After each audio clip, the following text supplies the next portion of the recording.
ہے۔ چمن سے لے کر گوادر تک ایک اندازے کے مطابق 25 سے 30 لاکھ افراد بارڈر کے کاروبار سے منسلک ہیں، اور اس کے ساتھ ساتھ افغانستان اور ایران کے لوگوں کی نہ صرف بلوچستان کے ساتھ ہمسائیگی ہے بلکہ ان کے آپس میں خونی رشتہ داریاں بھی ہیں۔ ان کا غمی خوشی کے موقع پر آنا جانا معمول کی بات ہے، لیکن پابندیوں کی وجہ سے ان کے آپس کی رشتہ داریاں بھی متاثر ہو چکی ہیں۔ بلوچستان کے بارڈر کے لوگوں کا ذریعہ معاش اپنی جگہ بلکہ کئی مقامات پر مال مویشیوں کی چراگاہیں بھی ہمسایہ ممالک میں ہیں، اور ان کے ساتھ ساتھ اشیاء خورد و نوش کا ذریعہ بھی ہمسایہ ممالک سے ہے۔ لہذا یہ ایوان صوبہ حکومت سے سفارش کرتا ہے کہ صوبے کے بارڈر ایریا کے غریب عوام کی مشکلات کو مد نظر رکھ کر وفاقی حکومت کے ساتھ ذیل اقدامات اٹھانے کو یقینی بنائے۔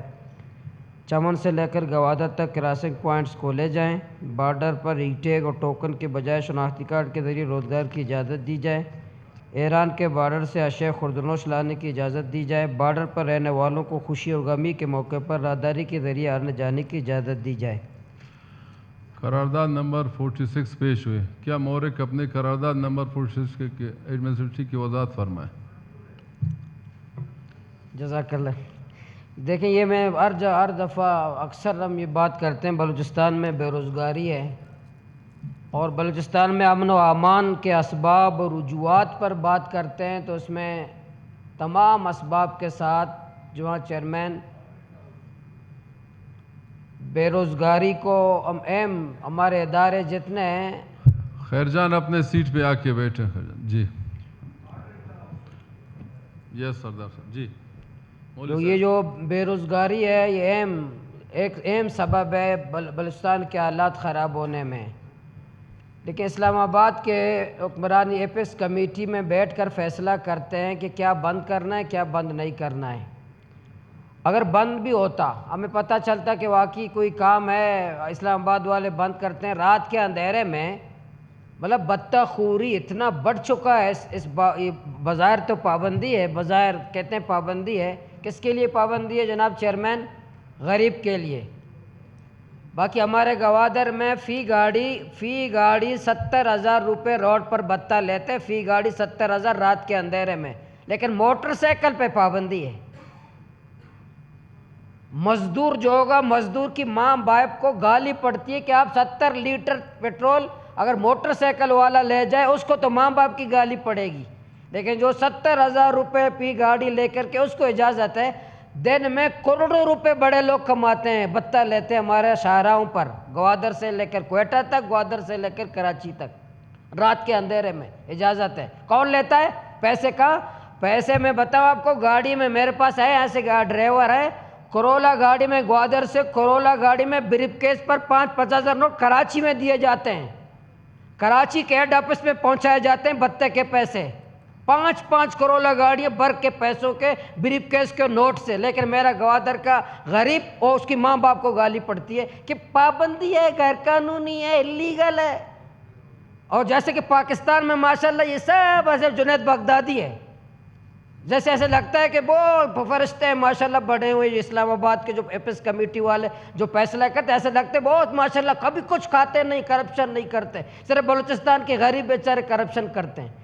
تو یہ ان کے فیصلوں کی، میں جو اسے کیمرہ سوشل میڈیا، ورنہ میں بھی ایسے آج بات کر لیتا کہ اسلام آباد ایپس کمیٹی کے جو فیصلوں کی وجہ سے، یہ جو ایپس کمیٹی کے والے فیصلے، پتہ ہے کیوں جناب چیئرمین؟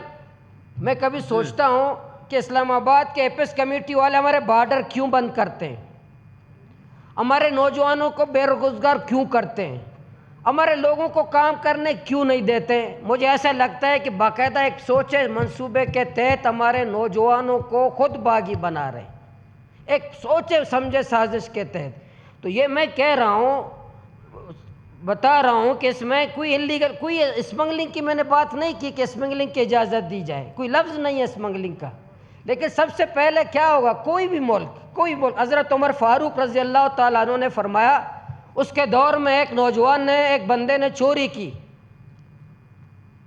جناب چیئرمین، ہمارے حکمران کہتے ہیں ہم فیصلہ کرتے ہیں، حکمرانوں کا کام فیصلہ کرنا نہیں ہے، حکمرانوں کا کام بند کرنا نہیں ہے۔ حضرت عمر فاروق کے دور میں ایک بندے نے چوری کی، چوری کی سزا قرآن مجید میں السارق والسارقۃ فاقطعوا ایدیہما، چور اگر مرد ہو یا عورت اس کو ہاتھ کاٹا جائے. ایک بندہ حضرت عمر فاروق کے پاس آئے کہ اس کا ہاتھ کاٹو. حضرت عمر نے کہا میں ہاتھ نہیں کاٹوں گا, میں روٹی نہیں دے سکتا, ہاتھ بھی نہیں کاٹ سکتا. اگر حکمران میرے نوجوان کو روٹی نہیں دے سکتا, بارڈر بند بھی نہیں کر سکتا. میرا حکمران میرے نوجوانوں کو, میرے لوگوں کو روزگار نہیں دے سکتا. ایپس کمیٹی والوں کو پر فیصلے, قرآن کی آیت ہے, قرآن 73 کہانی سے زیادہ مقدس, ایپس کمیٹی والوں کے قانون سے زیادہ مقدس قرآنی آیت آسمانی. حضرت عمر فاروق کہتا ہے میں روٹی امیر المومنین ہوں, میں اس کو روزگار نہیں دے سکتا, ہاتھ نہیں کاٹ سکتا. آج ہمیں روزگار دے رہے ہیں. ایپس کمیٹی والوں سے میں آپ سے سوال کرتا ہوں, بلوچستان کے نوجوانوں کو آپ روزگار دے رہے ہیں؟ روزگار دینا آئین پاکستان کے تحت ریاست کی ذمہ داری ہے. پہلے روزگار دو پھر بارڈر بند کرو, پہلے روزگار دو پھر پابندیاں لگاؤ. پہلے میرے نوجوانوں کو روزگار دو پھر کرو. متبادل دیتے نہیں ہو, کہتے نہیں IMF نے کہا ہے کہ پاکستان IMF کے اشارے پہ چلتا ہے, فلانی نے کہا ہے اس کے اشارے پہ چلتا ہے. تو میرا کہنا یہ کہ ان فیصلوں سے کیا ہوتا ہے, ان فیصلوں سے ہمارے نوجوانوں کو, ان فیصلوں سے ہم ریاست کے خلاف نفرتیں پیدا کر رہے ہیں. ان فیصلے ایپس کمیٹی والے کہ مجھے پتہ ہے صوبائی کابینہ کا فیصلہ نہیں ہے, کوئٹہ کا فیصلہ نہیں ہے, ایپس کمیٹی کا کس کا فیصلہ ہے اس کو بھی ہم سب کو پتہ ہے. میں نام نہیں لیتا ہوں, اچھا نہیں ہے مجھ پر پابندیاں, نام نہیں لیتا ہوں. اس میں بھی کس کا فیصلہ ہے اس کا بھی ہمیں پتہ ہے کس کا فیصلہ ہے. لیکن اس قرارداد کا مطلب یہ خدا کے واسطے کہتا ہوں, اگر ملک کی خاطر, عوام کو خاطر, نوجوانوں کی خاطر, اس غریب لوگوں کی خاطر, موٹر سائیکل کا ایک مزدور موٹر سائیکل, یہ ناکہ کاڑی کا چیک پوسٹ آپ جاتے ہیں جناب چیئرمین, جاتے ہیں کراچی, ناکہ کاڑی کا جو چیک پوسٹ ہے یہ کس کام کے لیے؟ فی گاڑی 5 لاکھ روپے بتہ لیتے ہیں, فی گاڑی 5 لاکھ, فی گاڑی 5 لاکھ روپے بتہ ہے ناکہ کاڑی پہ. نلیٹ 0 پوائنٹ پر فی گاڑی 70,000 روپے بتہ ہے, 70,000 روپے فی گاڑی نلیٹ 0 پوائنٹ گوادر میں. بڑوں کا کام ہو رہا ہے, 70,000 دے رہے کام ہو رہا ہے, 5 لاکھ دے رہے کام ہو رہا ہے, لیکن غریب مزدور کا کام نہیں ہو رہا. کیا 70,000 دے کر قانونی ہو جاتا ہے؟ 5 لاکھ روپے دے کر قانونی ہو جاتا ہے؟ 1 لاکھ روپے دے کر قانونی ہو جاتا ہے؟ وہ قانون کہاں جاتا ہے؟ میں 1 لاکھ روپے دیتا ہوں قانونی ہو جاتا ہے, میں 70,000 روپے لیتا ہوں قانونی ہو جاتا ہے. تو پھر قانونی نہیں ہونا چاہیے نا. لیکن غریب کو مرغا بناتے ہیں, غریب کے تیل لے جاتے ہیں, غریب کا موٹر سائیکل لے جاتے ہیں, غریب کی گاڑی لے جاتے ہیں, غریب کی ماں باپ کو گالی دیتے ہیں. اگر غریب قائد اعظم والی تصویر دکھا دیں قانونی ہو جاتا ہے. 70,000 روپے قائد اعظم والی تصویر والے 70,000 کے نوٹ دکھا دیں قانونی ہو جاتا ہے. کیا قانون پیسوں کا نام ہے؟ قانون 1 لاکھ روپے کا نام ہے. تو سب کی پابندی ہونا چاہیے. میں CM صاحب پتہ نہیں تھے یا نہیں تھے, میں آخر میں یہ پھر کہہ رہا ہوں, گوادر سے 5 کرولا گاڑی بریف کیس بھرے 5 نوٹوں پر ہر ہفتے کراچی جاتے ہیں اپائنٹمنٹ کرنے کے لیے. ہر ہفتے بھرے 5 کرولا گاڑیاں بریف کیس نوٹوں پہ بھرے کراچی پہنچائے جاتے ہیں. یہ کس کے, یہ کس کے پیسے ہیں؟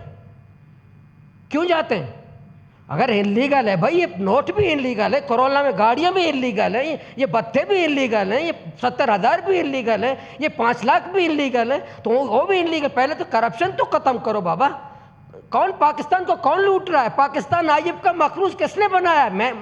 میرے مزدور نے بنایا ہے. پاکستان کو IMF کا مخلوق میرے چمن کے بارڈر کے غریب نے بنایا ہے.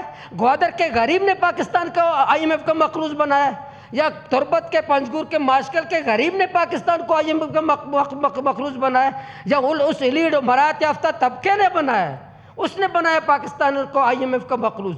اس لیے میں جناب چیئرمین اس کو میں اس لیے پیش کیا کہ یہ ہمارا درد ہے بلوچستان کا, ہر فرد کی تکلیف ہے آج بلوچستان کا. آج بلوچستان میں بے روزگاری ہے, تو اس کو میرے صوبائی حکومت سے گزارش ہے کہ اسلام آباد کے حکمرانوں سے احتجاج کرے, بتائے کہ ہمارے بچے, ہمارے لوگ, بارڈر کے لوگ, ہمارے عوام, ہمارا سب کچھ, ہمارا کاروبار ہے بارڈر. ہمارے صدیوں سے پاکستان بننے سے پہلے 300 سال سے ہم بارڈر کے ساتھ منسلک ہے. 300 سال پاکستان بعد میں بنا ہے. ہماری رشتہ داریاں ہیں, ہماری بہنیں وہاں رہتی ہیں, ہمارے خوشی غمی وہاں ہیں, ہمارا اشیاء خردنوش وہاں ہیں, ہماری بکریاں چرانے وہاں جاتی ہیں, ہمارے مسجد ہے, ہمارے مینار وہاں پر, مسجد یہاں پر ہے, ہمارے یہاں تمام وسائل وہاں کے ساتھ, ہماری زمینیں وہاں پر ہے. تو آپ یہ پابندیاں مت لگائیں, اور میری آپ کے توسط سے صوبائی حکومت سے گزارش ہے کہ بلوچستان کے فرزند بن جائیں, سرزمین کے فرزند بن جائیں، بلوچستان کا مقدمہ اسلام آباد کے حکمرانوں کے آپ کی سامنے بات لڑیں. ریکارڈ ہو گیا.